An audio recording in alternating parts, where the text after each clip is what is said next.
अस्सलाम वालेकुम viewers, welcome back to quick cooking by Sara. हम आज आपके लिए लेकर आए हैं बहुत ही हेल्दी और बहुत ही मज़ेदार चुकंदर गोश्त की रेसिपी। कई घरों में वेज खाने शौक से नहीं खाए जाते, तो उन घरों के लिए ऐसे खाने बहुत अच्छे हैं जिनमें सब्ज़ी भी शामिल हो और गोश्त भी। उससे ये फ़ायदा होता है कि सब्ज़ी खाने वाले भी खुश और गोश्त खाने वाले भी खुश। सबसे पहले हम कुकर में तेल गरम कर लेंगे और उसके अंदर एक मीडियम साइज़ की प्याज को बारीक बारीक काट के डाल देंगे। प्याज को हमने अच्छा सा ब्राउन कर लेना है। जब प्याज ब्राउन हो जाएगी तो हम इसके अंदर शामिल करेंगे 2 टेबलस्पून अदरक लहसुन का पेस्ट। इसको हम चमचे से चला लेंगे और अच्छा सा भून लेंगे। 3 से 4 मिनट इसको भूनेंगे तो इसमें से बहुत अच्छी सी खुशबू आने लगेगी। अब हम इसके अंदर शामिल करेंगे गोश्त। हमने इसमें आधा किलो बकरे का हड्डी वाला गोश्त इस्तेमाल किया है। आप चाहें तो बीफ भी इस्तेमाल कर सकते हैं। गोश्त को 4 से 5 मिनट के लिए बहुत अच्छे से भून लेंगे ताकि इसका सारा पानी जल जाए और इसकी जो एक स्मेल सी होती है वो भी उड़ जाए। अब हम इसके अंदर तमाम मसाले शामिल करेंगे। हमने इसमें डाला है हस्बे ज़ायका नमक, 1 टीस्पून हमने इसमें डाला है हल्दी पाउडर और 3 टेबलस्पून होममेड मसाला। इन तमाम मसालों को हम अच्छे तरीके से मिक्स करेंगे।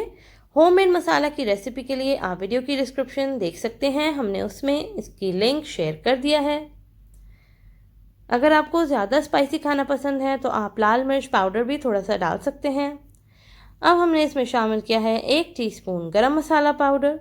इसको भी मिक्स कर लेंगे और अब हम मसाले को 3 से 4 मिनट के लिए भून लेंगे ताकि इसका कच्चापन ख़त्म हो जाए और तेल ऊपर आ जाए। जब मसाला भुन जाएगा तो हम इसके अंदर कद्दूकश किया हुआ चुकंदर डाल देंगे। हमने 1 केजी चुकंदर इस्तेमाल किया है। आप चाहें तो थोड़ा कम भी इस्तेमाल कर सकते हैं, जैसे 3 पाव या आधा किलो, लेकिन हमने 1 किलो डाला है क्योंकि सब्ज़ी जो है वो पक के सिकुड़ जाती है, तो इसलिए हमने 1 किलो इस्तेमाल किया है। चुकंदर डाल के अच्छे तरीके से मिक्स कर लेंगे। हमने चुकंदर इसलिए कद्दूकश किया है क्योंकि चुकंदर बहुत देर में गलता है। अगर हम टुकड़े डाल देते तो वो और भी देर में गलते, तो इसलिए हमने इसको कद्दूकश कर लिया है। अब हम इसके अंदर 2 टमाटरों का पेस्ट डाल देंगे और इसको अच्छे तरीके से मिक्स कर लेंगे।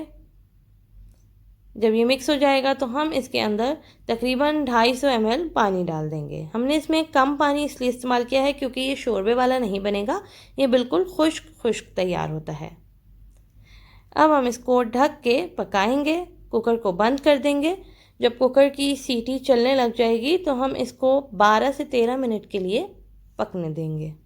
इतने टाइम में गोश्त और चुकंदर दोनों चीज़ें गल जाएंगी।